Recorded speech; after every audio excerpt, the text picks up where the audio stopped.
Oi, Elisa, chegou. Oi!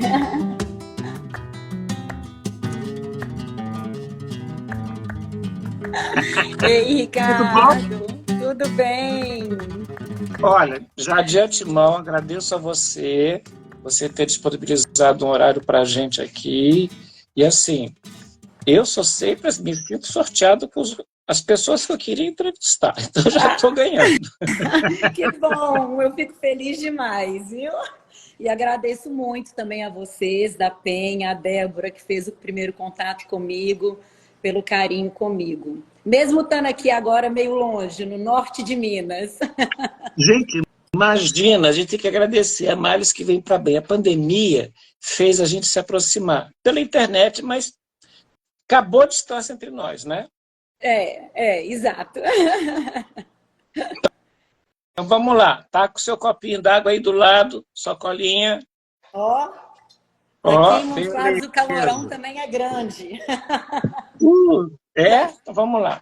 Elisa, primeiro de tudo, quero saber o seguinte: como que você conheceu o flamenco? Você começou direto no flamenco ou você fazia alguma dança antes? Como é que é essa sua história? Então, eu sempre gostei muito de arte, porque minha mãe ela é musicista, então eu cresci escutando muitos ensaios. Minha mãe participava, ela foi professora do conservatório aqui em Montes Claros muito tempo, participava de grupos instrumentais, e até hoje ela está na ativa, gosta, ainda toca. Mas então eu cresci vendo esse movimento de música e de arte, né? Quando eu era pequena, claro, me colocou também para estudar no conservatório, mas não fui muito adiante, não, sabe? Em termos de estudo musical na infância. Estudei um pouco de balé, um pouco de jazz. Eu fazia parte de grupo de aeróbica, minha academia, na escola que eu estudava aqui em Montes Claros, chamava Colégio Padrão. Eu lembro que tinha o Artes na Primavera, que a gente tinha que montar a coreografia, e eu sempre gostei, eu sempre estava à frente da turma, e montava as coreografias, enfim, dança, né? Nunca me aprofundei, não. Aí, quando eu fui morar em Belo Horizonte, né? Vivi a minha infância, a minha adolescência toda aqui em Montes Claros, minha família toda daqui. Fui morar em BH no ano de 95, com mais ou menos 17 para 18 anos, para estudar. Não tive mais contato nenhum com nenhum tipo de dança nesse período. Depois que eu saí daqui, fui para BH. Mais ou menos no ano de 99 para 2000, Sim. eu conheci o La Taberna. Conheci como público. Na verdade, até abri um parêntese aí, né, por falar em La Taberna, que essa semana nós perdemos o Carlos Carreteiro, que foi o pioneiro do flamenco, né, para a gente aqui em Minas e também a nível Brasil também, de uma importância muito grande. Quero deixar meu abraço para a Fátima, para a Aissa e para a Meriem, porque são pessoas muito queridas e que com certeza estão passando por um momento difícil, né? E o La Taberna foi importante para muita gente, né? Minas, assim, quem nunca dançou no La Taberna teve o La Taberna como uma referência, de qualquer forma. E foi a minha referência. Por isso a minha gratidão, na verdade, pelo La Taberna. Porque meu namorado, na época, ele dançava no La Taberna.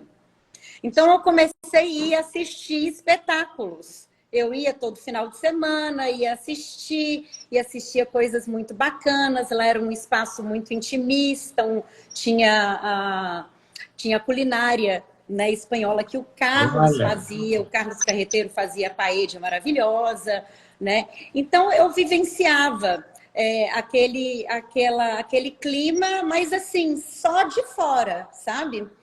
E nesse momento eu ainda estava estudando, estava na faculdade, e não tinha tempo, assim, vamos dizer, e talvez vontade, não tinha me despertado vontade para a dança, para voltar. Mas alguma coisa mexeu comigo, porque eu queria ir ver todos os shows. Eu conheci a Mila lá, eu lembro de um episódio de um show que eu fui assistir lá, e a Mila, ela Você descia, a Mila tá Conde. falando... Ah, tá. Tá. Mila Isso que eu ia Conde, de perguntar. BH. Eu lembro de um show que eu fui assistir e a Mila descia do palco, aí ela pegava uma taça na primeira mesa que ela via e tomava um golinho. Aí um dia a Mila caiu no chão e, maravilhosa, ela já se levantou e já começou de novo naquela coisa do espetáculo. E aquilo foi mexendo comigo, sabe? Bom, no ano de 2001, olha como eu demorei. Isso foi mais ou menos de 99 para 2000. No ano de Nossa, 2001, eu tive o meu primeiro contato como aluna, que aí foi no Soleá Tablao Flamenco. E aí eu considero, minha primeira escola de dança flamenca foi o Soleá com o professor Irã Rodrigues. Na época eu nem fiz aula com o Regis, né, o Reginaldo Jimenez, que é o proprietário do Soleá. Eu fiz com o Irã Rodrigues, que era professor. Eu fiz 6 meses só de aula, e apresentei num festival de alunos que teve num lugar em BH que chama Grêmio Espanhol, que é um clube, e ele sempre fazia, o Regis fazia o acampamento ritano, que era super bacana, tinha fogueira, todo mundo vestida, caráter, e foi meu primeiro contato com o flamenco. Aquilo já começou assim a mexer comigo. Eu lembro que minha mãe, como eu te falei no início, minha mãe musicista, eu falei, mãe, eu preciso de uma castanhola. Ela pegou uma castanhola de madeira que ela tinha trazido da Espanha. Toma, minha filha, toma para você. Então, aquela coisa assim que já começou a mexer comigo, né? Mas aí, eu ainda estava na faculdade. Eu estudava psicologia e me formei em dezembro de 2001. Eu me formei e foi aí, 2001 foi quando eu fiz esse período. Depois que eu formei, eu viajei para a Austrália, fiquei uns meses na Austrália. Depois eu fui procurar trabalhar, né? Eu tinha acabado de formar, tinha que mostrar serviço dentro do que eu tinha estudado, né? Que era psicologia, e fui trabalhar com consultório de psicologia. Enfim, em 2003 é que realmente eu voltei e considero que é meu início, que aí foi meu início para não parar nunca mais, né? Então, em 2003, eu fui para uma companhia de dança chamada, para uma companhia não, né? Uma escola chamada Garcia e Lorca. olha. Garcia e Lorca era da Noemi Gelap, que na época era minha sogra, e a Márcia Gelap, que era minha cunhada, filha da Noemi. E fui fazer aula. Aí, Ricardo, o bicho pegou. Porque picou, sabe? Aí foi feio o negócio. Porque eu já tinha me formado, eu estava com as minhas noites livres. E aí eu comecei a fazer aula uma vez na semana, 2 vezes na semana. De repente eu me via lá na escola de segunda a sexta-feira. De segunda a Uau! sexta-feira eu queria ficar, eu queria fazer todas as aulas. E assim eu fui, né? De segunda a sexta eu ficava lá. Ah, não tinha turma para fazer, eu ficava só para ficar olhando o espaço. Você como é que é essa história aí, que tem um pinguinho da minha. Eu era do iniciante, mas eu queria tanto. E aí a professora, tá, você pode assistir as outras. Então, eu fazia iniciante, intermediário e avançado. Só que aqui, extremamente curioso, quando eu perguntava, levantava o dia, a Sônia dizia assim, não, essa não é essa turma. Aí eu, Ou então, ó, essa não é essa turma, fica lá atrás, bem assim, bem assim. né? Bem assim. Era assim. E assim, esse período que eu fiquei no Garcia e Lorca, que foi do ano de 2003 até 2005, foi um período que eu aprendi demais, porque eu comecei a fazer participações também já na companhia de dança, e a Márcia e a Noca, elas tinham têm uma relação muito direta com o pessoal da arte em geral em BH, e muito próxima, por exemplo, com Francisco Mairink, né, que faz muita direção de óperas. Então, eu cheguei a participar de ópera, a Viúva Alegre, a Flauta Mágica, pelo corpo de baile da escola Garcia Lorca, mas com a direção de Francisco Mairink. Então, foram experiências muito, muito enriquecedoras. Outras experiências que eu tive, por exemplo, de ficar 1 mês em cartaz, 2 meses em cartaz, com um espetáculo em teatro, na época da campanha de popularização do teatro e da dança. Não sei se acontece ainda em BH, mas acontecia sempre nos meses de janeiro e fevereiro, né? Que fazem ingressos a preços mais populares, e vários teatros da cidade recebem espetáculos. Então, a gente sempre tinha esses trabalhos. E festivais de inverno, poder participar de Festival de Inverno de Mariana, Ouro Preto, das nossas cidades históricas. Em alguns lugares, né, por exemplo, Sabará, apresentar em teatro, aqueles teatros super históricos, antigos, aquele lugar meio assim, miniatura, meio Fantasma da Ópera, assim, sabe?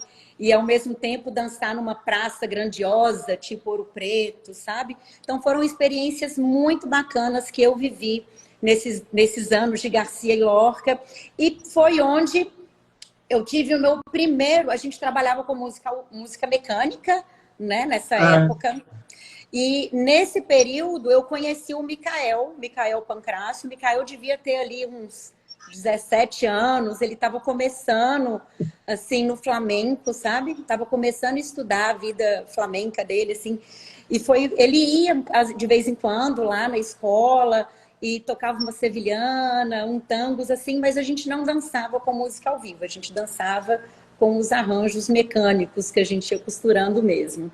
Tive oportunidade também, como psicóloga, foi uma coisa que me enriqueceu demais, que foi trabalhar com crianças e adolescentes com síndrome de Down. Foi um trabalho super bacana que eu desenvolvi, que a Márcia me convidou para desenvolver com ela também na época, sabe? Foi muito legal. E aí? Me diz uma coisa, peraí. Então você me parando, trabalhava porque eu falo Não, muito. pode deixar que eu vou parar. Nesse ciclo de música mecânica, vocês já estavam trabalhando, obviamente, com CD. Era CD. Vocês conseguiam esse material onde? Era importado ou era como eu fazia aqui, cópia da cópia da cópia? A cópia da cópia da cópia. Era. Com certeza, cópia da cópia da cópia. Alguém que tinha um CD original que emprestava para fazer cópia e que ia. Esses dias eu estava fazendo uma limpa no meu armário aqui na escola, até achei um case enorme, cheio de CDs meus, que a gente não usa tanto CD mais, né? Mas até presenteei. Deixa eu te contar. Eu tenho fita cassete. Tem, né? Até hoje, dos anos 80, de algumas aulas que eu consegui gravar, outras que foi o próprio Theo que me cedeu, que eram aulas programadas, tipo o Royal Academy, tem a Spanish Dance Society, então tinha aquelas aulas gravadas. E de alguns shows que eu fui no teatro municipal daqui do Rio, a gente levava aquele gravadorzinho pequenininho e o segurança tirava. Aí o que eu fiz? Ele era marrom clarinho. Eu pintei de preto e botei uma fita isolante na luzinha vermelha. Então eu tenho muitos shows pirateados, assim, porque era uma outra maneira que eu tinha de estudar e lembrar as informações que eu recebia da sala de aula. Essas fitas cassete, eu já encontrei, elas estão intactas. Eu vou digitalizar tudo. O que a gente às vezes faz quando grava um áudio, né? A gente grava justamente para depois poder escutar de novo e faz uma releitura daquilo que a gente viu um dia, né? É muito bacana, sim. Continuando, então, você ficou até 2005. Isso, eu fiquei no Garcia Lorca. Aí, em 2005, o Reginaldo, lá do Solear, o Reginaldo Jimenez, aí o Regis me convidou para trabalhar com ele lá. Aí ele já me chamou para ir para dar aula lá no Solear. E, na época, trabalhava ele, o Chico Arantes, que já faleceu, e a Flávia Piqueira, que hoje está no interior de São Paulo, né? Trabalhavam os três. E aí o Regis me convidou também para ir para o corpo de professores.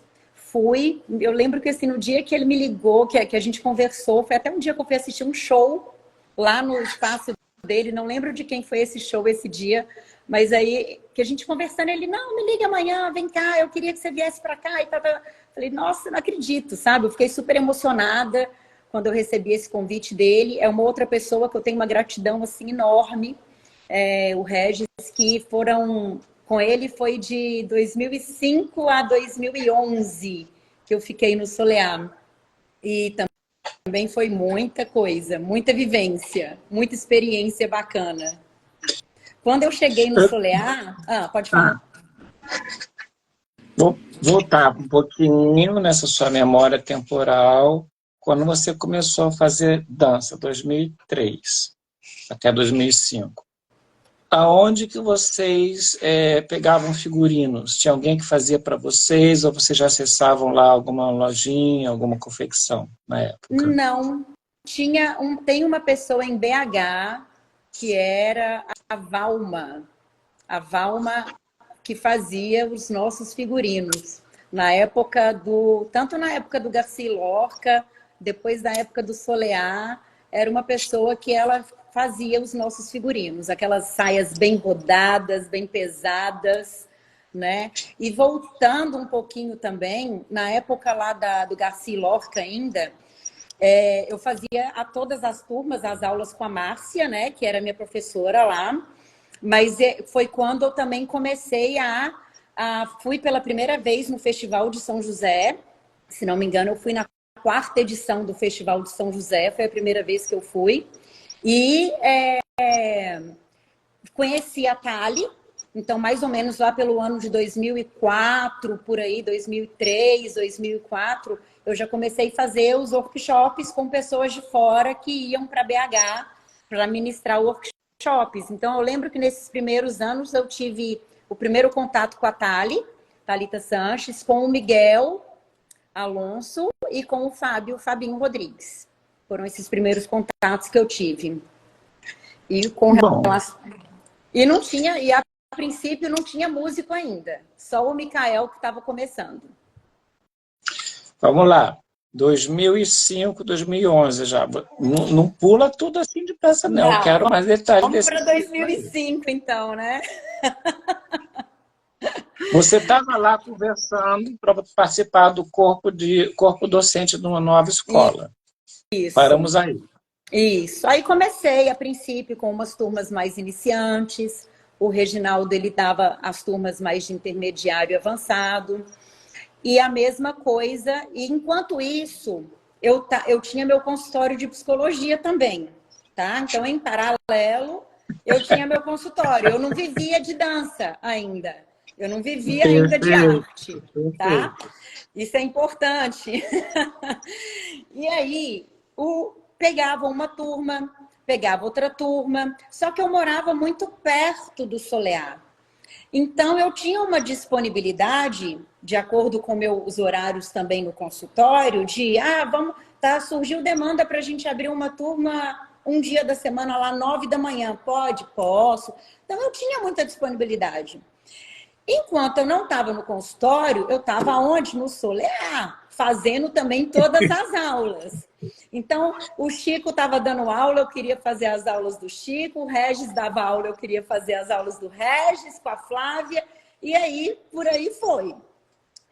Até que eu fui descobrindo que, ao longo desses anos, na verdade, que eu estava muito mais feliz indo trabalhar com a arte como professora de dança do que indo para o consultório.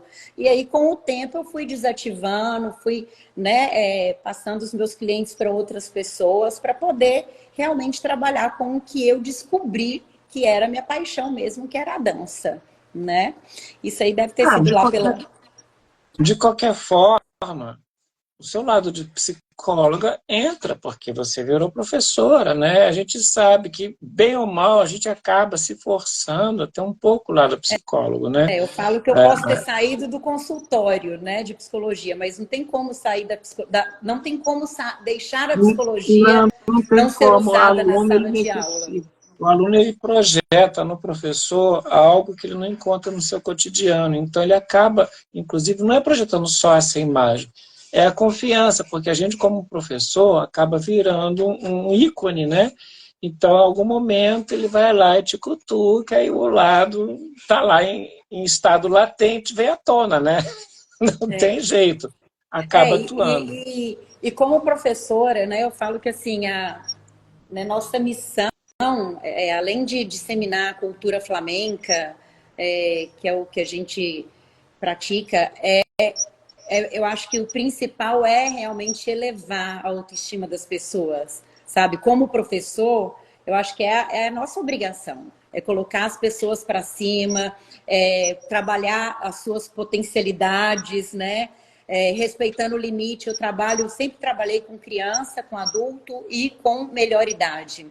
Hoje eu tenho turmas de melhor idade com minha aluna mais velha, minha mãe, que tem, Ai, que desculpa mãe, eu vou massa! ter que falar a sua idade, 79 anos, né? E dança, e toca Olha, castanhola, uma graça, amo dar aula para ela. E, então, assim, eu falo que assim, dentro das limitações de idade de cada um, tem pessoas que têm mais habilidade rítmica ou um pouco mais de coordenação motora, outras têm um pouco mais de dificuldade, mas a gente tem que estar ali para fazer aquela pessoa dar o máximo que ela quer, o máximo que ela pode, né? Chegar onde ela quer chegar, né? E a gente está aqui para isso. E eu acho que a então, psicologia ela ajuda muito nisso. esse trabalho de você trabalhar com diversas potencialidades, eu estou usando também essa expressão agora, é permitir que a pessoa realize seu sonho, mas não fora de um contexto, né? Porque tem muita gente que ensina, não vai ser profissional, então vou dar de qualquer jeito e dar qualquer coisa e faz uma lambança, né? Aham.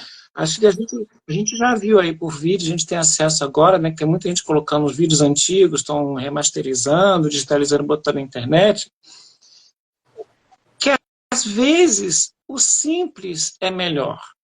Mas aquele simples, a gente olha, é uma mulher de idade, obesa, dos 70 para cima, que sabe o que está fazendo, não sai do contexto, e o mais interessante, que é uma coisa cultural, respeitada, né? Sim. Porque a gente aqui ainda prolifera uma cultura de que só dança quem é jovem, ou quem É. mostra que tem resultado eficiente e está na moda. Aham. Então, lidar com essas potências é uma das artes que a gente encontra dentro do flamenco, mas sem deixar de entender a cultura do outro, né? O Flamengo é uma cultura de andaluza, não é a nossa, mas que a gente pode, é assim, assado, pensa, age, come assim, o clima lá é assado, as regiões. Quando a gente passa todo esse contexto cultural, a pessoa até desabrocha um pouco mais, entende, eu posso fazer isso. E você leva Uhum. felicidade para a pessoa, você dá ela o empoderamento para poder fazer aquilo, né? Exato.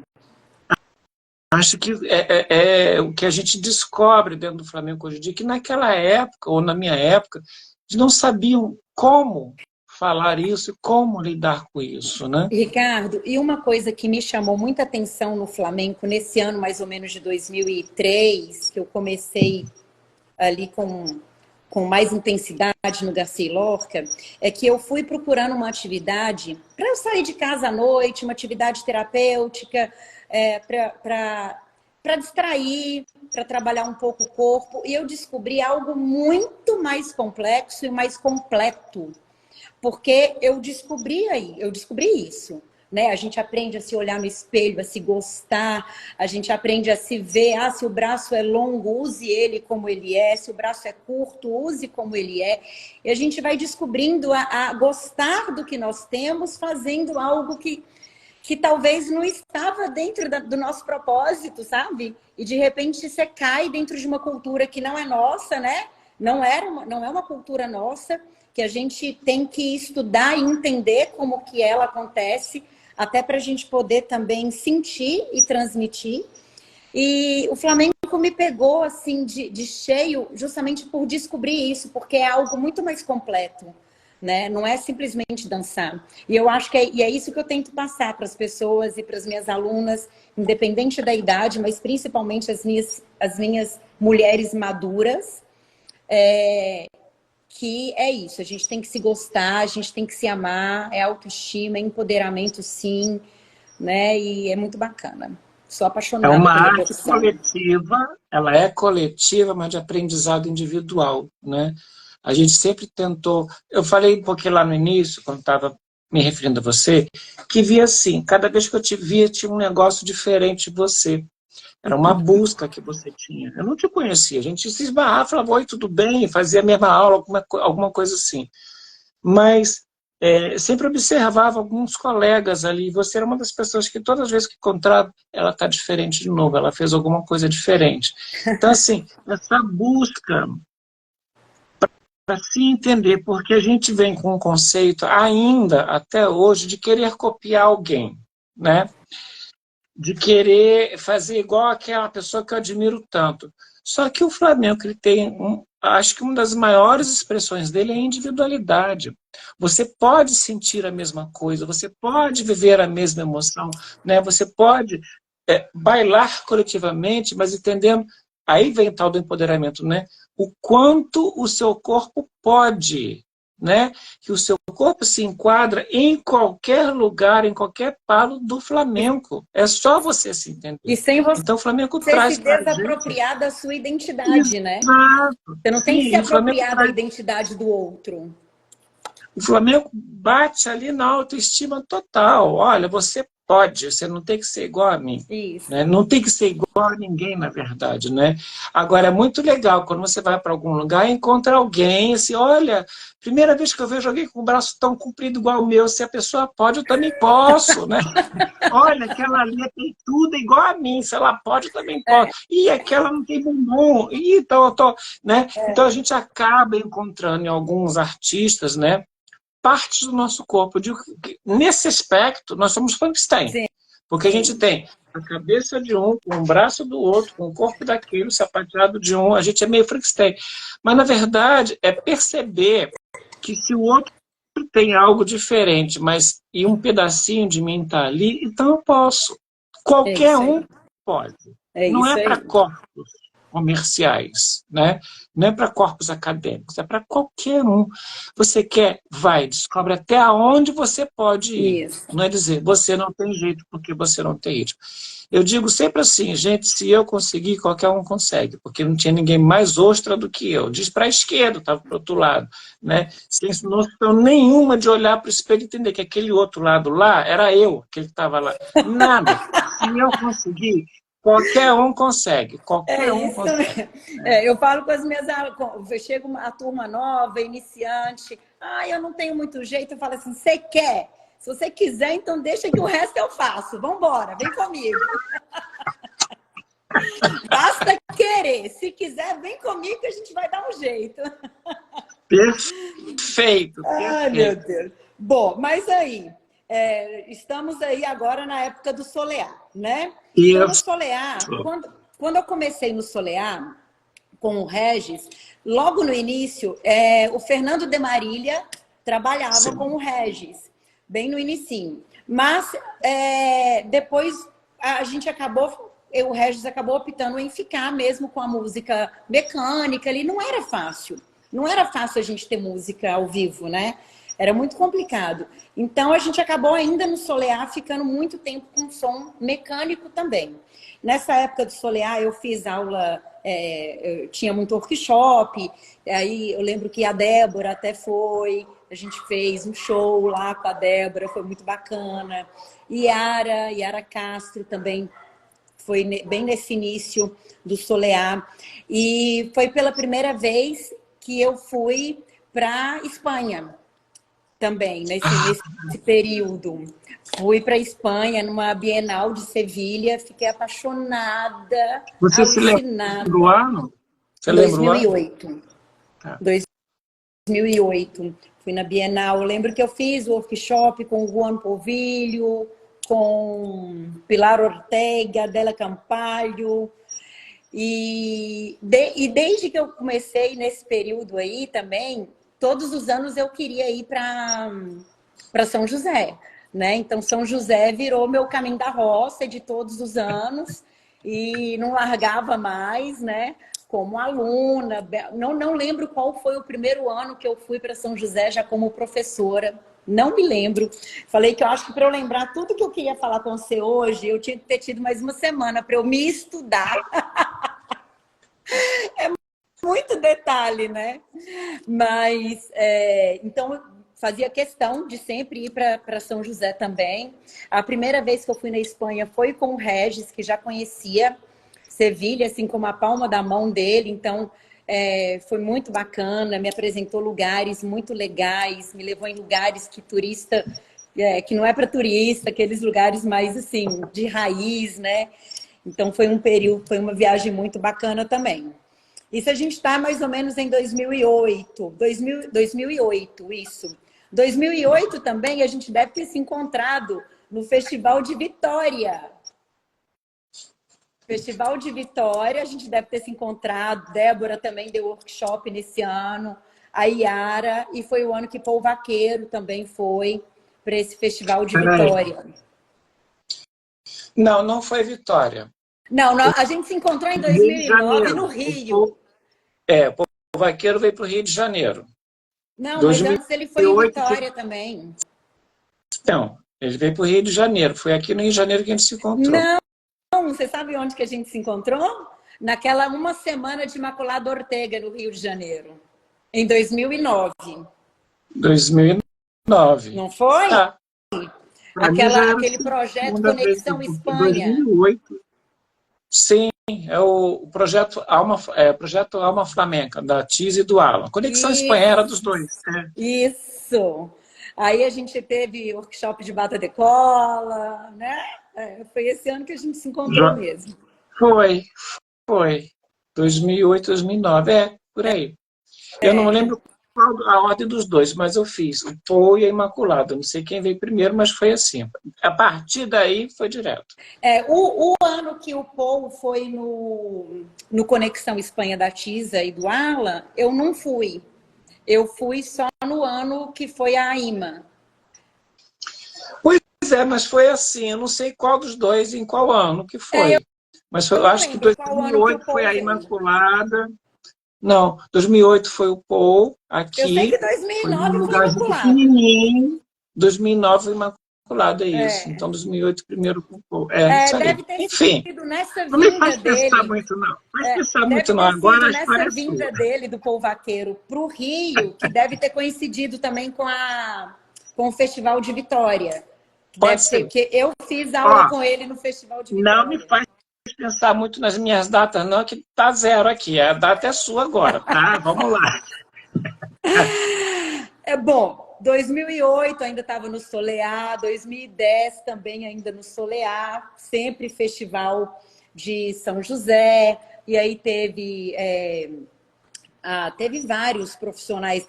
Todos os nacionais eu fazia, todos os workshops nacionais. Se eu não estava na sala do internacional, eu estava em todos. Então, foi aí que eu conheci muita gente também, né? Além da Thali, que estava sempre presente, já fiz muita aula com você também lá. Teve muita coisa de ritmo. Na época, eu lembro que tinha muito Roberto Angerosa, Carol Zanfolin, eu lembro também bem. O Rodrigo, irmão da Thali, já tinha feito aula com ele. Teve o José Maia em 2010. Nossa, o José Maia foi um espetáculo. Me lembro assim, o José também é cigano, né? Eu dando curso de bata lá, início de bata para algumas meninas, e eu sou cego, né? Cego. Era bem míope naquela época, e a janela estava aberta, assim, porque, para quem não conhece São José, gente, é dentro de um centro cultural lá, Flaviano Ricardo, não me lembro o nome, alguma coisa assim, né? É um centro cultural em São José, e são salas enormes, e um corredor enorme entre as salas, né? Sala para o lado esquerdo, sala para o lado direito, e um corredor enorme com os bancos, onde ficam os expositores. Eu estou dando aula lá, e do outro lado, assim, do lado das salas de lá, tem uma pessoa sentada na cadeira com os cabelos compridos assim. Eu falei, que tanta essa mulher olha para cá, né? Que tanta essa mulher olha para cá. Tá olhando muito, é porque não pode pagar a aula para fazer, assim, assado. Quando a aula estava acabando, foi chegando perto, que eu vi que era o José, falei assim, caraca, tô ferrado. além de ser espanhol, ainda é cigano. O cigano tem meio preconceito com homem dando aula para mulher com saia assim, assado. Assim. Relaxa, você que está dando aula, mas que ele vai dizer que não gosta de você. Quando abriu a porta, ele me puxou o braço assim, fez uns cumprimentos típicos, né, que me ensinaram como é que alguns ciganos fazem. Aí eu respondi. Aí ele falou assim, é a primeira vez, ó, não é orgulho, tá? Eu me senti reconhecido, para deixar claro aqui. Foi a primeira vez, ele falou assim, a primeira vez que eu vejo um homem sabendo ensinar a mulher a usar bata de cola. Nunca tinha visto isso. Aí, minha filha, meu orgulho subiu, veio aqui atrás, mas um orgulho de medo, tá? Porque você escutar isso de alguém da terra para te deixar tranquilo, né? E aí depois, vamos fazer uma classe comigo? Eu não posso, não, você é meu convidado. E cigano tem essas atitudes, Elisa. Quando eles gostam, eles abraçam e levam, tá? Uhum. Mas também assim, mudo, fica calado. E me lembro de alguém, ele deu 3 passos só, básicos, ensaiava aquilo, consertava a pessoa, alguém chegou e perguntou, e aí? Ele perguntou assim, como é que vocês estão? Estão bem? Alguém falou assim, só tem isso para ensinar? E ele falou assim, só. Se você não consegue fazer nem esses 3 passos direito, por que eu vou te passar mais algum? Podia ter ficado calada. Para um bom entendedor, meia palavra basta, porque ele estava ali para dar aula de técnica, né? Era o jeito dele. Eu fiz aula com o Isaac de los Reis, Isaac também diz, ó, não fiz curso de dança, meus pais me ensinaram assim, eu vou ensinar do meu jeito. Tenta fazer do meu jeito, porque se eu conseguir, talvez vocês consigam e possa melhorar o trabalho de vocês. Vamos lá? Então, assim, essa coisa que a gente tem de idolatrar, hoje não mais, né, Elisa? Mas a gente veio num ciclo, esses anos 2000, de que eu quero fazer aula com todos, pegar tudo de todos e dizer que eu fiz... Não é isso. Hoje a gente sabe que é assim, você fazer uma coreografia de um artista é diferente de você fazer uma aula técnica daquele mesmo artista. Uhum. Porque na coreografia ele não interessa se você sabe ou não técnica, ele vai te dar a coreografia. Né? Agora, a aula técnica, para quem ainda não entendeu, técnica é repetição. Vai consertar até se seu fio de cabelo está olhando para o lado errado. Sim. Essa é uma boa aula técnica. E muitas das vezes, com 3 passos básicos, no caso dado pelo José Maia, você desenvolve todos os outros passos mais complicados. Mas, acho que era isso que ele queria dizer, né? E isso é uma coisa interessante do iniciante ao avançado, né? Porque eu falo muito, assim, a gente percebe que o aluno ele vai ficar na escola por mais tempo, se ele consegue ficar o primeiro ano. Porque o primeiro ano a gente tem que ensinar muita técnica. Até mesmo para não machucar o joelho, para ensinar a postura correta. E tem que ter muita repetição. Tem que ter muita repetição. E às vezes as pessoas não têm paciência. Hoje em dia as pessoas são muito imediatistas, né? E aí você vê quem que vai render, quem que vai dar um bom caldo ali no flamenco. É quem tem essa paciência, é quem gosta de entender a técnica, quem gosta da repetição, e não quem já chega. E aí, a coreografia já vai começar, qual é o baile? Né? As pessoas têm mania, e aí? Começou o ano, qual é o baile? Não é por aí. Vamos ficar 2, 3 meses, 4 meses estudando muita técnica, para na hora que começar o baile, a gente ter um bom embasamento. Uma situação complicadíssima. Eu acho que talvez, se eu posso falar de arrependimento, eu não ter tido coragem de criar a minha escola. Mas eu trabalhei muito em escola acadêmica. E numa dessas escolas, tinha um filho de atores fazendo aula comigo e uma Miss fazendo aula. O olhar era para Miss, 1,80 m de mulher, né? Tudo que todo mundo queria. E o meu olhar era para aquela menina de 1,55 m, porque ela chamava atenção, ela gritava em todos os lugares. E na hora da apresentação, eu me lembro da direção, falou assim, fotógrafa Miss, ela é a melhor de todas, é mais bonita, olha assim, assado. E eu escutei o fotógrafo assim, lamento, mas aquela baixinha de dança é melhor do que ela está comendo a Miss em palco. Então a gente não tem estereótipo, né? A gente tem aquele que serve para o Flamengo. É isso aí. Eu tenho os meus 1,57. Então, 1,57,5. Tá, põe logo os 58, gente deixa. Olha, você estava falando da sua viagem para Sevilha com seu professor, a Isso. vontade de voltar, às vezes que você participou. Gente, uma coisa importante, acho que nesse sentido, eu vou fazer um elogio a você. A humildade de querer conhecer pessoas iguais, do mesmo território, não é a soberba de só faço aula com estrangeiro, né? Essa coisa que você teve, Elisa, fez você dar um salto ainda maior, porque como eu falei para você, ver você, cada vez que eu te vi, você tinha algo diferente, é que você se permitiu a entender que tinha gente igual a você aqui no Brasil, Sim, claro. Claro, e eu sabe? sempre tenho e terei muito o que aprender com todos eles. Não sou melhor do que ninguém de forma alguma, e aqui tem muita gente boa, e toda vez que eu vou para São José, até hoje, se eu não estou na sala fazendo um curso internacional, que às vezes a gente nem tem dinheiro para fazer tantos, eu estou na sala fazendo workshop nacional, de todos os níveis, porque eu acho que como professor a gente também tem que tem que vivenciar como é que o Ricardo está ensinando ali para os iniciantes, sabe? Vamos ver como é que é uma técnica legal que ele usa para ensinar um fandangos ou umas alegrias, sabe? Então eu acho que isso é muito bacana, né? Eu não tenho a verdade absoluta e eu quero aprender sempre, eu tô aqui para aprender, Já né? Então chegaram a ser sincero. Você tem não que tem que se inscrever nessa turma que esse não é seu nível. Eu falei assim, mas eu não não estou é aqui por assim, causa do meu nível. Eu estou aqui para aprender. Aqui eu sou um isso. aluno. A articulação que eu usei foi a mesma da sua. Eu quero ver como é que o outro ensina. De repente, ele tem uma metodologia que eu ainda não, eu desconheço e pode me ajudar muito no meu processo de professor também, Isso, né? Eu é gosto de fazer isso. curso de aluno. Eu também. Adoro. Eu também. E Curso isso, de aluno. isso eu sou assim até hoje. Bom, aí em 2008, então, eu fui para a Bienal pela primeira vez, em Sevilha. 2009, eu tive essa imersão flamenca com a Imaculada Ortega lá no Rio. Foi uma semana fazendo vários workshops com ela, muito bacana. 2011, eu já comecei aí 2011 foi a minha mudança. Foi onde eu me separei ali do Regis, né? Eu saí da escola dele e falei, bom, tá na hora de eu ter meu espaço.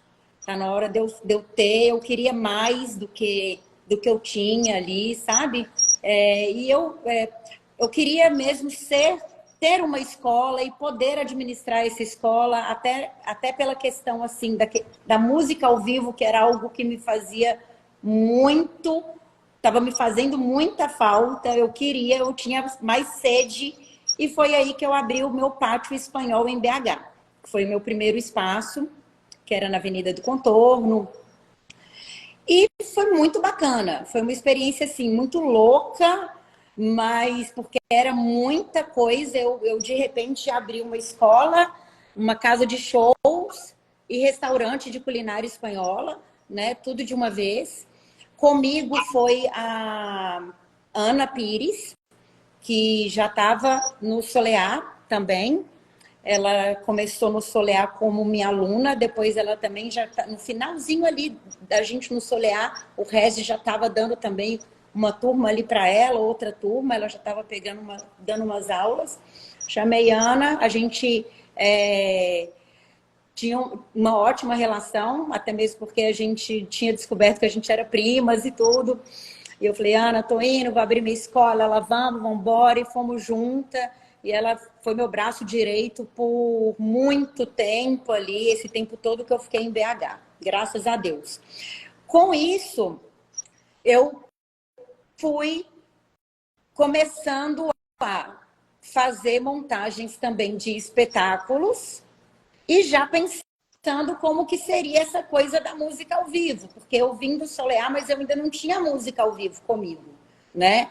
Então eu lembro que assim, a gente inaugurou a escola Pátio Espanhol no mês de agosto, 1º de agosto, eu fiz uma reforma em um mês e meio, num espaço gigante. Foi um mês e meio fazendo uma reforma, uma obra. A gente inaugurou a escola para dia 1º de agosto começar. E lá pelo feriado de 7 de setembro estava inaugurando o Tablau, o nosso palco. Ai, Ricardo, eu tenho assim, eu tenho muito orgulho do Pátio Espanhol, sabe? Desse espaço que eu tive. Porque foi um espaço que assim eu consegui levar muita gente do flamenco, sabe? Não só professores, né? Tinha eu, tinha a Ana, a Bela Lira e a Manu Cordeiro também vieram dar aula no pátio também. Eu tinha aula de dança de salão, aula de dança do ventre, tinha outras modalidades, mas o espaço, o restaurante e casa de shows, foi um lugar que recebeu muita gente do Brasil, sabe? Do flamenco. E era um palco muito bacana, era um palco grande, alto, que o público ficava sentado assim em mesas, comendo paella, tortilha, tomando uma sangria, um vinho, e todo mundo enxergava o pé dos dançarinos, sabe? Porque o palco ele era mais alto, era um salão com um pé direito enorme, sabe? Era um lugar muito... Eu tô vendo umas pessoas mandando os coraçõezinhos aí, eu não tenho como não comentar, porque quem viveu o pátio flamenco, o pátio espanhol, perdão, quem viveu o pátio espanhol sabe como foi grandioso esse meu projeto, sabe? E por isso eu falo que assim, foi muito bom, mas foi muito louco, porque foi um momento que era um momento que foi uma loucura na minha vida. Eu deixei de ter vida social total, porque eu trabalhava como professora de segunda a sábado, final de semana era show direto. E quando não era a nossa companhia de dança que estava em cima do palco, era outros espetáculos que eu estava produzindo ou que eu estava abrindo a casa, então, mas que eu tinha que receber, né, como proprietária, e recebia todo mundo. Foi muito legal porque as escolas de BH iam também usar o meu espaço para festivais deles, sabe? Então não era só minhas coisas que aconteciam lá.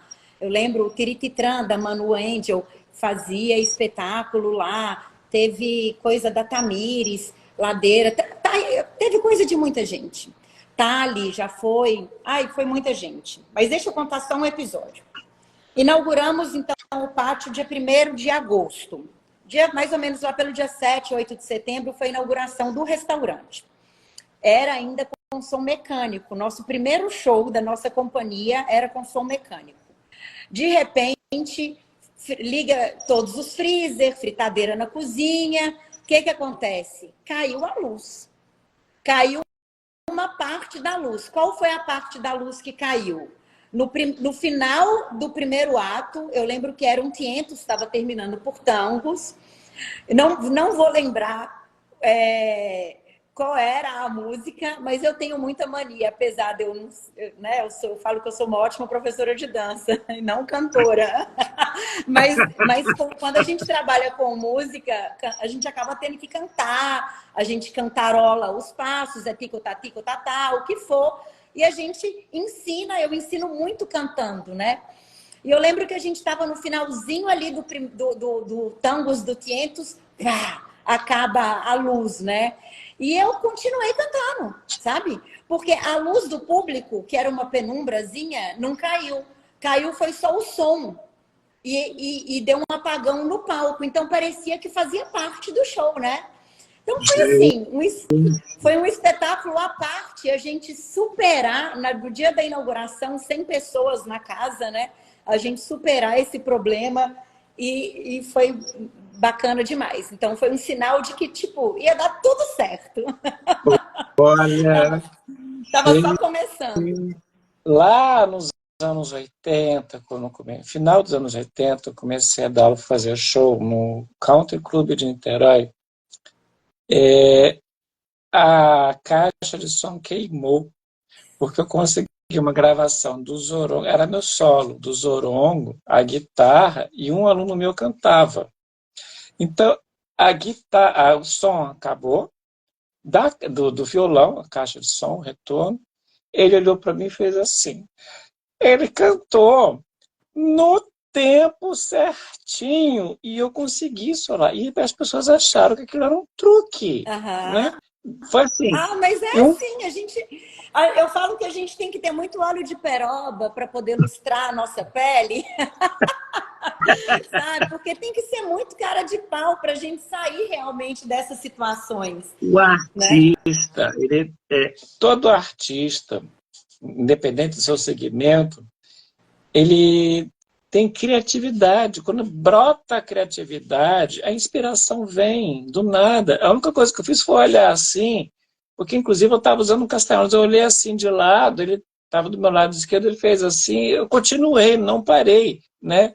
Então, e ele conseguiu segurar as palmas depois, porque não tinha musicalidade das palmas, fazendo palma reta, conseguia fazer as coisas direitinho, né? Pelo menos isso dava diferença lá nos taconeiros. Mas olha, Elisa, esse processo dessas rasteiras que a gente leva em cena é fundamental para testar o Demais, nosso conhecimento, a nossa demais. coragem e a nossa criatividade. A peroba já está lá. Tá engrudunhada já. Mas aí, depois disso, eu comecei já a fazer os contatos com os músicos, né? Porque realmente meu sonho era começar a trabalhar com música ao vivo. E aí começou, primeiro,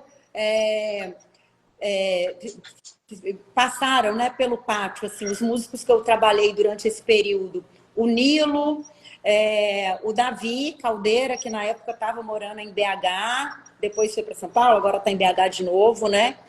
O Micael também, o Fernando também passou. Como de cante, tivemos também o Luiz San Giorgio, que hoje eu não sei onde que o Luiz está, não sei se ele está em São Paulo ou se está em BH, não sei. Também não. Tivemos a Eu Carol também não. Romano Carol Romano. e a Gabriela Cunha, que era uma menina, ela era minha aluna, ela era uma menina e começou a cantar e eu tive várias experiências maravilhosas com ela também, né? E, bom, 2012 eu fui para a Espanha novamente, ficar uns 15 dias. Eu, assim, de vez em quando eu me dava esses presentes, assim, de ir para ficar um período, sabe? Nesse período de 2012 eu fiz aulas com Manuela Rios, Manuela Barrios, se não me engano foi isso, 2012. Aí comecei a fazer Feira de Abril e eventos diferentes, levar workshops, né? Então, pessoas que eu levei no pátio, assim como professores, levei o Miguel, talvez algumas vezes, a Tali também levei, Diego já trabalhou muito comigo também, o Dieguito, Mari, Carlinhos, o Andy também. Uma vez foram os dois ou os três, eu acho, foi uma delícia. Miri, passou também um período conosco, Ressule Deutrera e Natália Meirinho passaram um período também com a gente em BH e fizemos uns trabalhos juntos. Eu lembro que a gente fazia um trabalho muito bacana, a gente fez uns shows, Marcelo Rodrigues participava desse show, a Manu Cordeiro, Manu Angel, a Ana Pires, eu, Renata Barbosa, Mila, praticamente todos os professores de BH, a gente juntava, eu não lembro quantas edições que nós chegamos a fazer, mas como se fosse um show de um Encontro Flamenco, né? Que eram vários professores de várias escolas e a gente fez esse encontro flamenco com vários profissionais assim de BH, né? Foi muito bacana. Isso que eu achava muito bacana assim lá no pátio, sabe? Que era uma casa aberta para todos, aberta para todos, sabe? E sem problema realmente com ninguém. Então nós tivemos também aí em 2014, então teve várias coisas que aconteceram então, de 2011, 12, 13 e 14, nesse espaço, que era o Pátio Espanhol, que era um espaço maravilhoso. Em 2014, eu tive problemas pessoais e eu precisei desfazer a minha sociedade. E aí eu precisei fechar esse espaço. Ah, Ó, partiu o meu coração. Mas aí eu precisei fechar esse espaço. E eu, assim, até minha família na época daqui, já estava aqui em Montes Claros, minha mãe, minhas irmãs, minha filha, volta, vem ficar com a gente, vem para Montes Claros. Eu falava assim, vou fazer o quê em Montes Claros, mãe? O que eu vou fazer? Eu não posso ir para Montes Claros. Ó, tem gente me lembrando aí, Ricardo, eu vou precisar falar que eu Flamengo fazia Tour. o Flamenco Tour, porque existia também o Pátio Flamenco Tour. Bom, 2013. ótimo. É isso aí, tem que lembrar. Ótimo lembrete. O Pátio Flamenco Tour, a gente tinha até a logomarca. Eu tenho ainda o Pátio Flamenco Tour, que hoje em dia já fiz o Pátio Flamenco Tour para a Espanha, com os meus alunos lá de BH. Fiz o Pátio Flamenco Tour já com os meus alunos aqui de Montes Claros, para a Espanha também. E faço sempre para São José dos Campos, né? Então, onde tiver coisa bacana acontecendo do Flamengo, vai a tia Elisa com o Pátio Flamenco Tour. Isso aí, bem lembrado, Ana. Mas então, em 2014, final de 2014, eu precisei então fechar o Pátio Flamenco, primeiro espaço que eu tive. E assim, eu tinha tudo para largar tudo e vir embora de uma vez. Mas eu não fiz isso porque eu realmente entendia que o flamenco era a minha vida e que isso só existiria se eu ficasse em Belo Horizonte. Porque lá eu tinha os professores que trabalhavam comigo, lá eu tinha os músicos que estavam mais perto de mim, Belo Horizonte estava mais perto de outras coisas, então estava mais perto do conhecimento também chegar até mim. Então eu resolvi que eu ainda ia ficar em BH. Aí fechei esse espaço, corri atrás de uma outra casa e abri o Pátio Flamenco, que começou então em BH, já que eu precisei encerrar as atividades do Pátio Espanhol, então eu abri o Pátio Flamenco. E aí o Pátio Flamenco era uma casa muito gostosa, tinha 3 salas de aula, uma maior, uma média e uma menor. E aí a Ana continuou comigo também, a Ana Pires, a Bela Lira, a Manu Cordeiro, né? A gente continuou fazendo esse trabalho juntas e em parceria com a Miri e com a Mari Abreu, nós trouxemos o Torombo para o Brasil. Aí o Torombo ficou um período com a Mari, um período com a Miri, um período comigo em BH. Foi uma experiência maravilhosa de ter convivido com ele. Deve ter sido tipo uns 5 dias, uma semana, mas foi uma experiência única. E, bom, como eu não tinha mais o restaurante, era só a escola de dança, eu comecei a ter vida social de novo, né? Então, eu comecei a poder viajar final de semana, eu vinha para Montes Claros. Um parêntese também que aconteceu é que no ano de 2012, no auge do meu restaurante, eu perdi o meu pai. Meu pai faleceu, foi um momento muito, muito difícil. Eu longe, eu vim para Montes Claros para visitá-lo, ele já estava internado. Assim que eu voltei para Belo Horizonte, uns dias depois ele faleceu, aí eu tive que voltar novamente. Até logo depois eu fiz um espetáculo que chamava Recuerdos de una Vida, que era um espetáculo que eu dedicava a ele. E aí eu comecei a repensar a minha vida, sabe? A minha mãe aqui em Montes Claros, os meus sobrinhos, os meus irmãos. Eu tinha me divorciado, eu estava em Belo Horizonte, eu tenho muito parente, muita família, muitos amigos em BH, tenho. Mas a minha família, o meu núcleo familiar é aqui de Montes Claros. Então eu comecei a pensar muito nisso, sabe? Ao mesmo tempo que me dava uma angústia muito grande, porque eu estava largando aquele tanto de gente ali, me dava uma angústia muito grande, porque eu ia vir para Montes Claros para fazer o quê da vida? Aqui não tinha escola de dança flamenca, eu não tinha uma referência de como seria a recepção, a receptividade do Montes Clarense, né, com a minha arte. Mas eu falei assim, bom, o que eu quero nesse momento? Eu quero a minha família. Então eu tive que tomar uma decisão. Então eu falei assim, eu dei um tiro no escuro e falei assim, eu preciso fazer isso. Eu chamei as pessoas que trabalhavam comigo, comuniquei chamei os meus alunos, expliquei o que estava acontecendo, né? Acho que a maioria das pessoas entenderam, outras talvez eu possa ter sido vista no momento como louca ou como egoísta, sabe? De não estar pensando, né, em outras pessoas. Que eu estava realmente, foi um momento que eu pensei só em mim, sabe, Ricardo? Eu precisei pensar em mim. Você passou Precisava, muito tempo dedicada ao outro, né? E esqueceu de você. Eu precisava pensar realmente em mim. E aí, eu falei assim, vou para Montes Claros. Aí eu fui procurar emprego.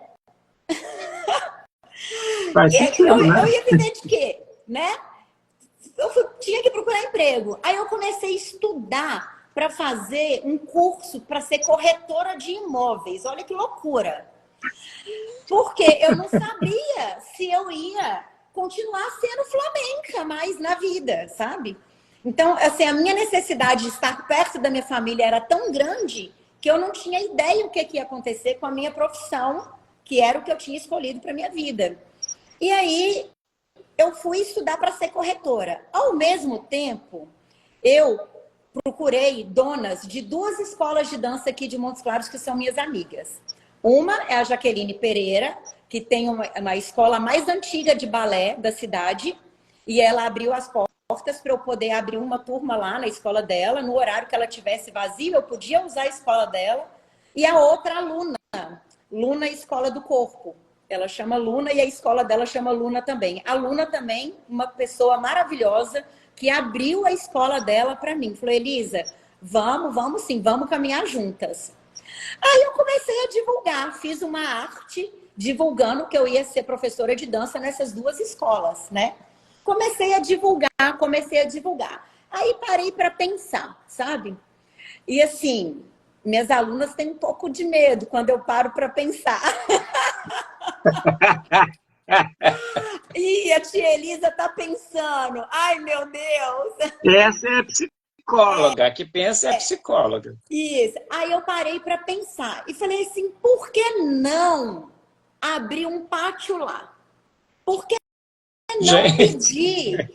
Por que? Aí eu falei assim, comigo mesmo, por que não pedir à minha mãe um pedaço da casa que não está sendo usado? Por que não?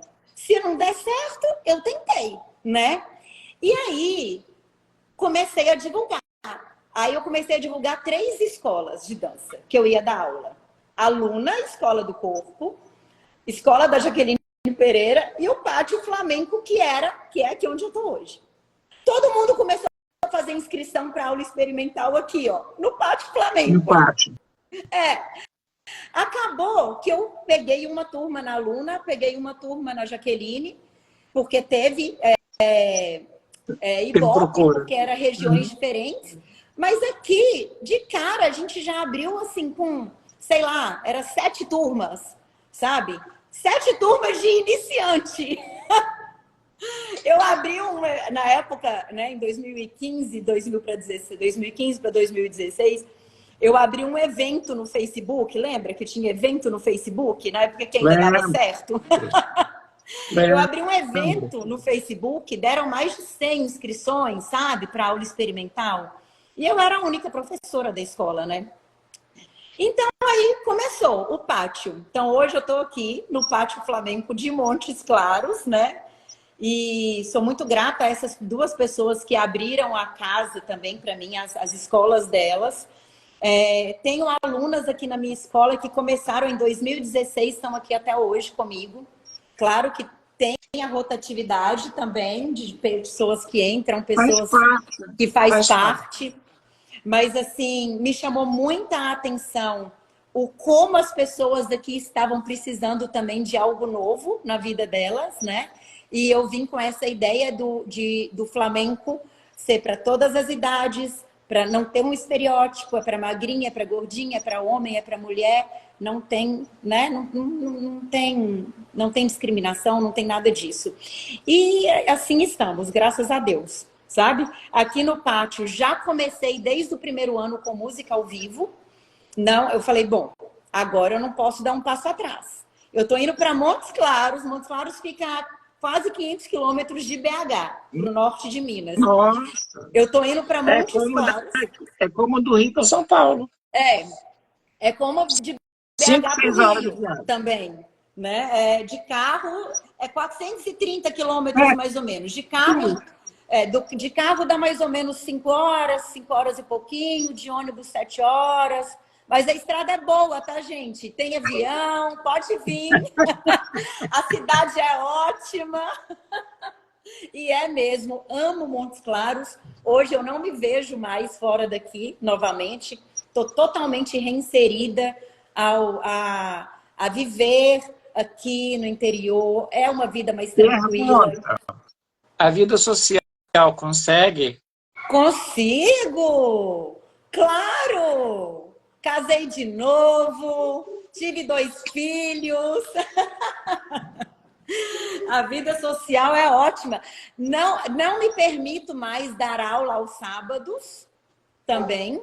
Dou aula de segunda a sexta, muita aula, mas assim, tenho muito tempo para cuidar dos meus filhos, para cuidar da minha casa, sabe? Eu tenho muito orgulho da vida que eu tenho aqui, sabe? Muito orgulho assim do que o pátio me proporciona, do que eu posso proporcionar para as pessoas que estão aqui também, sabe?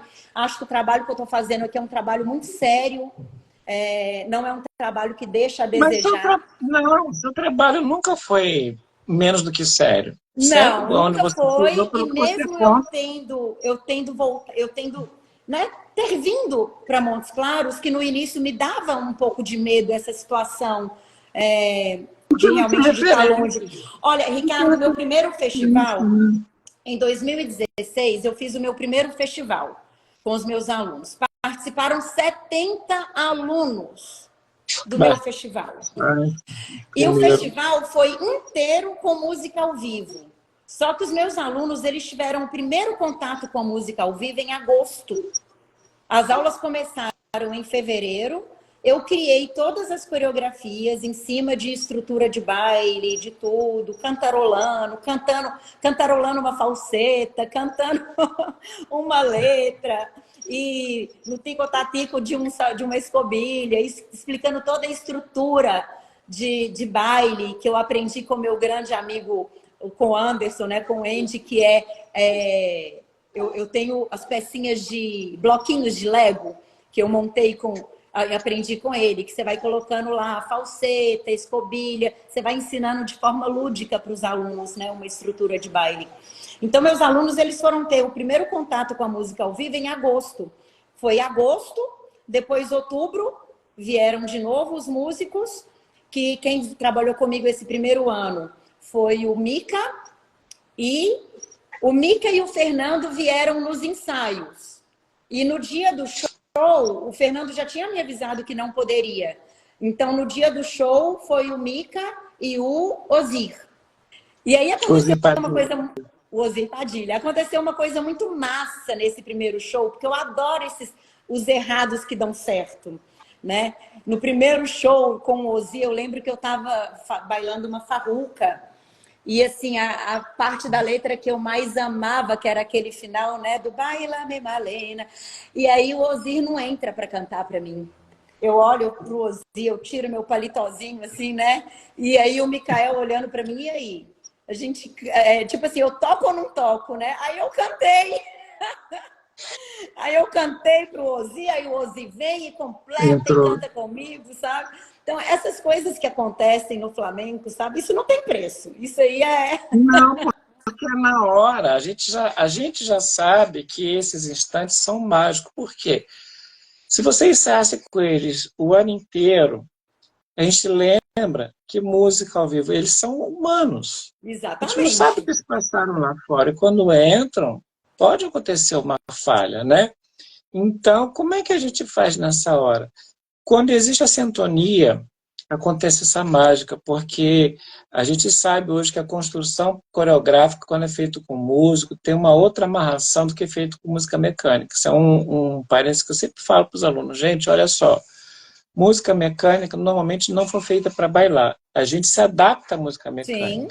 como vocês já têm noção do que é uma estrutura de baile, vocês têm que pegar aquela música e ver o que é apresentado como estrutura. Para dentro daquilo, você vê quais são as possibilidades coreográficas. Não adianta fazer um curso lá fora, né, seja lá quem for nacional ou estrangeiro, e botar isso na música mecânica que não vai dar certo. Existe um outro conceito que todo artista desenvolve, que é a harmonia. Né? Isso. E a harmonia não é você estar com o passo certo dentro do compasso se a música te pede fazer outra coisa. Então, eu digo assim, há uma necessidade muito grande de vocês compreenderem. No dia que, hoje eu não estou podendo, mas em breve, se Deus quiser, vai ter uma música na sala de aula. Vocês têm que entender o processo coreográfico, né, e o estudo com a música, ele dói muito mais. Porque ali você tem um outro fator de referência, que é a fala do músico. É o que ele vê o que ele está fazendo. E a interferência dele é fundamental, é imprescindível, porque a gente bola uma coisa que vai ter 8 compassos, mas a melodia dele dá 9.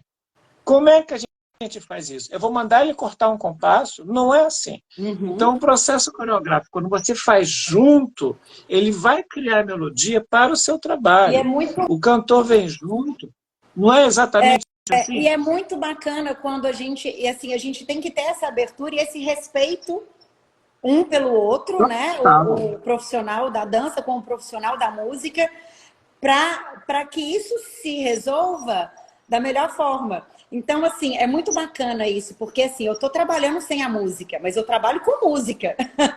Então, quando o músico chega, a gente vai ajustar. Então, eu falo assim com as minhas... Vai ter um pouquinho a mais ou um pouquinho a menos, mas isso. Elisa, essa falseta você fez ela com um compasso a menos. Então, vamos completar? Claro, vamos completar. É isso aí, sabe? É perfeito. Então, eu falo assim, galera, com a música ao vivo, a gente vai estar mudando alguma coisa na coreografia até na hora do show. Até na hora que a gente está lá executando o espetáculo, pode ser uma dança de grupo ou não, tudo pode acontecer, né? Então, a gente tem que estar realmente preparado para adaptar uma coisinha aqui ou uma coisinha ali. E tá tudo bem. Ah, fulano errou, não fez o corte na hora que eu queria. Isso não existe, tá tudo bem. É um respeito e é gostoso. E é muito gostoso a gente saber lidar com isso, né? Fazer essa construção. A gente que está na cena, a gente se preocupa muito mais com o erro do que aquele que está assistindo, né? Eu vou me lembrar aqui palavras de Imaculada, que algumas vezes pegava as pessoas, eu não pude dançar, nas vezes que ela teve aqui, pegava as pessoas e dizia: acredito em vocês, vocês têm condições de subir em cena, vocês podem tudo, vocês sabem como dar os comandos, e eles sabem como receber os comandos. Isso. Caso isso não aconteça, olha um para o outro e faz o comando, porque o baile acontece. Assim, é a maior da simplicidade. Então, quando a gente constrói, ensina o aluno a pensar junto, que eu acho que é a parte mais difícil, né? Embora o aprendizado ele seja no individual, a gente pensa no coletivo.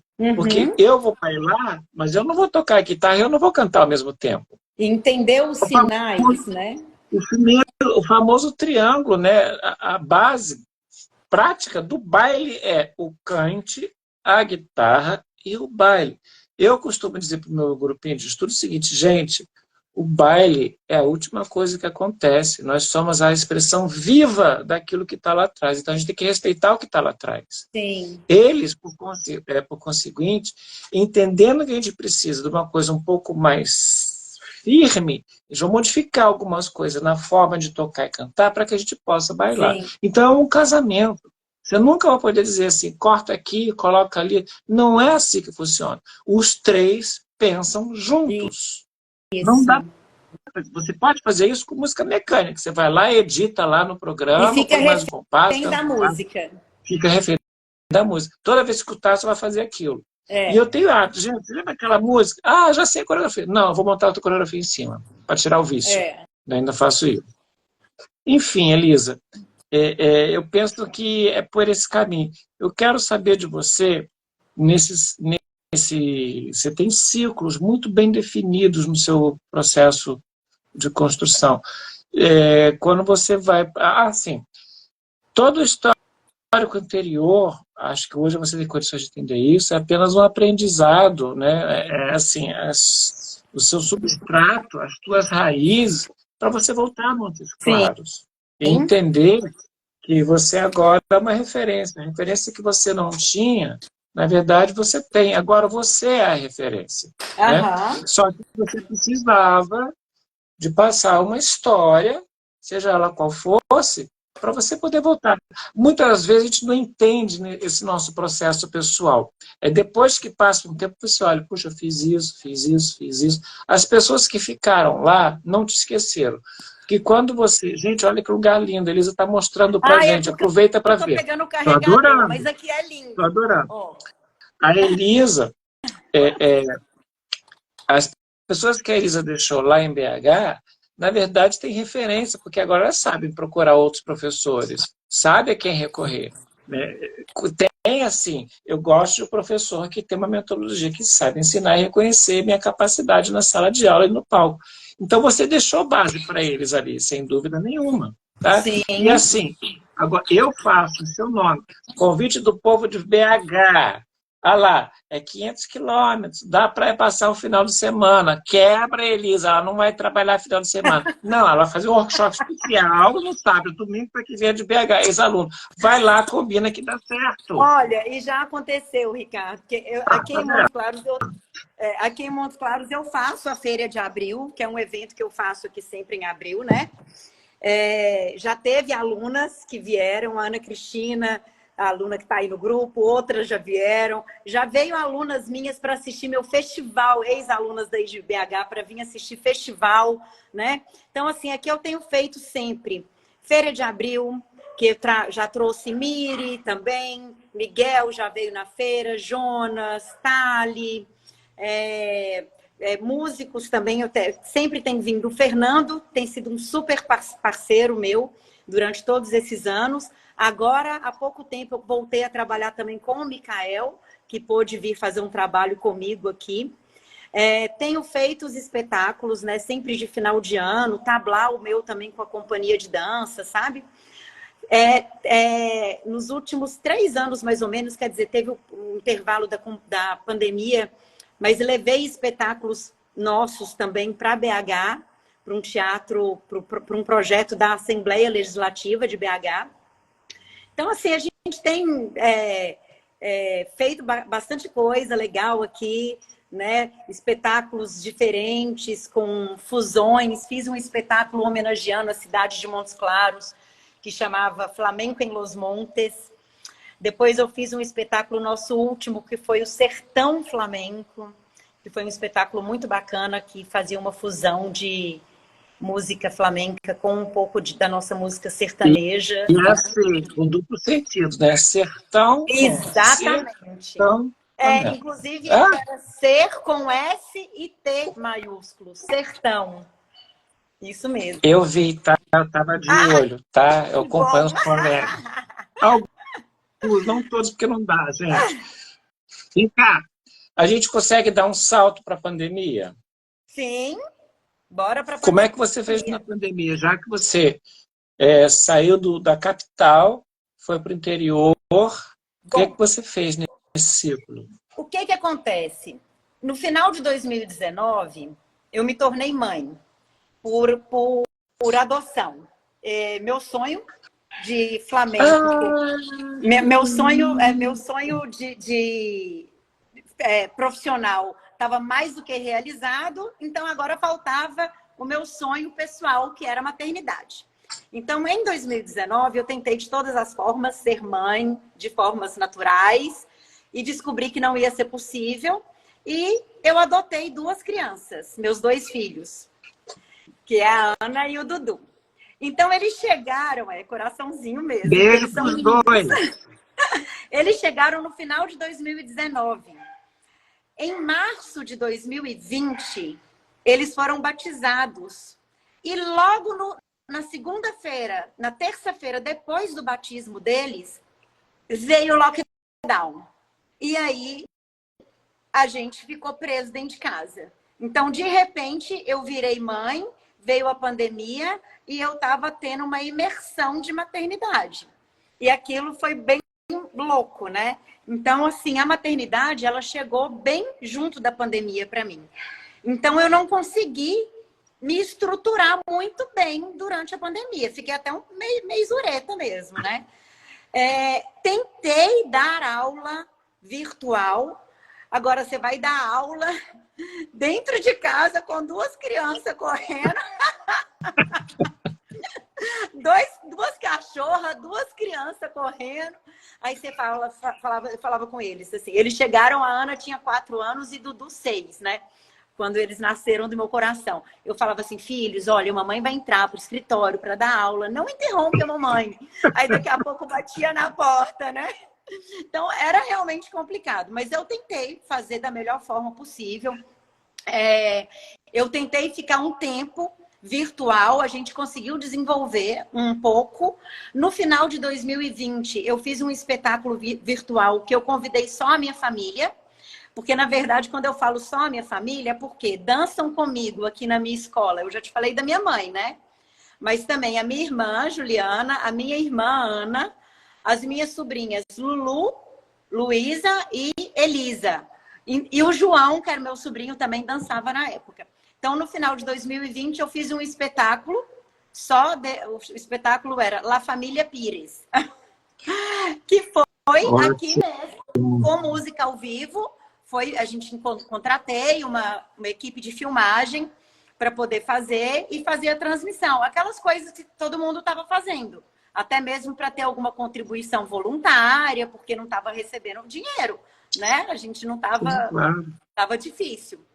Em 2021 ficou aquela coisa, vai e volta, né? Então a escola ficou também daquele jeito, vai e volta. Só que nas horas que parava, eu já não estava... O virtual, as pessoas não estavam querendo mais, sabe? O povo não estava aguentando mais nada virtual. E aí, quando nós voltamos, a gente conseguiu ainda fazer também um outro festival virtual. Esse não era para contribuição voluntária, era realmente só para uma satisfação dos alunos de sentir que apresentaram. Então, aí veio o Fernando também, a gente teve semanas de ensaio, e aí a gente fez a filmagem, depois a edição e lançou na rede, né, para o pessoal. E aí foi em 2022 mesmo que voltou, que nós voltamos. E que, na verdade, a escola não voltou ainda. A escola não voltou ao que era, sabe? Eu falo assim, do que era em 2015, em 16. Quando eu abri o Pátio Flamenco para o que é hoje, a pandemia deu uma limpeza, né? Deu assim, te enxugou demais. Todo mundo está nessa vibe, Elisa, né? Eles precisam reavaliar muitas coisas pessoais e muitas das vezes a arte, de uma forma geral, é a última a ser resgatada. Sim, né? sim. Então, a gente também tem que entender isso. Cabe a gente ter um pouquinho mais de tolerância, de paciência, e é com os que estão na casa é que vão mostrar, olha, a gente está aqui, você não vai voltar? É algo mais ou menos assim. É isso mesmo. Então, a gente constrói com esses, né? E atrai os outros de volta. Em breve, todas as casas vão voltar ao normal. Eu já vi ali na escola da Débora. Assim, eu falo que assim, não reclamo, sabe, Ricardo? Tá? Sim. É ótimo, tá maravilhoso. Maravilhoso. Isso aí. Elisa, a gente está chegando no finalzinho da nossa entrevista e é de praxe aqui a gente fazer uns pedidos para o entrevistado. Isso eu não te falei, né? Para te pegar de surpresa, não dá tempo para pensar. Eu quero de você 2 coisas. Uma pergunta só, mas que vale para as duas, tá? Para as 2 situações. O que você recomenda para quem está ingressando agora no Flamengo? E a mesma pergunta, para quem está no Flamengo ou saiu e tem que voltar, quais são as recomendações que você dá para aquele que está entrando, que você tem essa vibe, você sabe o que é esse princípio, e para esse que está agora contigo ou que está voltando para o Flamengo agora? Eu acho que a resposta assim, vale para os dois, né? Que seria assim, procurar uma boa escola, com pessoas boas, né, pessoas de coração bom, que vão elevar realmente a sua autoestima, que vão te colocar para frente, que vão dar valor, né? Eu acho que a gente tem que estar em lugares que a gente se sente bem. Então, assim, quem está começando, faz uma aula experimental numa escola, se tem oportunidade de fazer aula experimental em outra escola, faz. Agora, gente, o principal que tem que ter é paciência. Tem que ter paciência, porque as coisas são aprendidas. Eu fiz aula com uma pessoa que ela falava muito isso, pouquito a pouco, né? Não tem que ter ansiedade, pouquito a pouco as coisas vão se encaixando. E isso acontece com tudo que a gente começa a estudar na vida. A gente tem que ter paciência para poder aprender devagar, sem atropelar nada. Procurar bons profissionais e sempre fazer aula com outros professores. Sempre. Né? Como a gente estava falando aqui, eu e o Ricardo, até hoje eu vou para São José, eu vou para outro lugar, eu quero fazer aula com todo mundo. Com brasileiro ou com internacional, eu quero fazer aula, porque a gente tem que aprender sempre. Tá? Então é isso, Ricardo, recomendo isso. Procure uma pessoa boa para ser seu maestro ou sua maestra, mas procure outros profissionais para você também ter outros conhecimentos sempre. Gente, olha, quero que vocês saibam que a entrevista da Elisa vai ficar salva aqui no perfil da Penha Flamenca. Depois vai subir para o canal do YouTube, de mesmo nome, Penha Flamenca Brasil. Vocês podem acessar aqui, podem acessar lá, tá bom? Elisa, agradecer a você por essa hora e meia que a gente ficou aqui nessa fofocagem toda. Peço perdão se eu esqueci de falar o nome de algum grande maestro que eu não podia ter esquecido, mas eu acontece às vezes. Mas você tem a oportunidade de preencher um formuláriozinho, se você não recebeu, cutuca a gente lá na Penha, para você mandar seu currículo, seu histórico, porque também vai fazer esse registro, tá?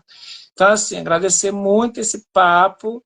Acho que aquilo que eu falei no início bate com tudo que você contou. Agora, o que é mais bacana, eu fazendo essa resumo da Elisa, é o quanto você abraçou o Flamengo, porque o seu processo de aprendizado foi tão ligeiro, tão rápido, né? Como eu te falei, cada vez que eu te via, a Elisa estava diferente, né? Cada vez que tem alguma coisa da Elisa na internet, está lá, ela é diferente de novo. Então, isso procede nisso que a Elisa recomendou, de sempre estar se aprimorando. Aglutinar conhecimento nunca é demais.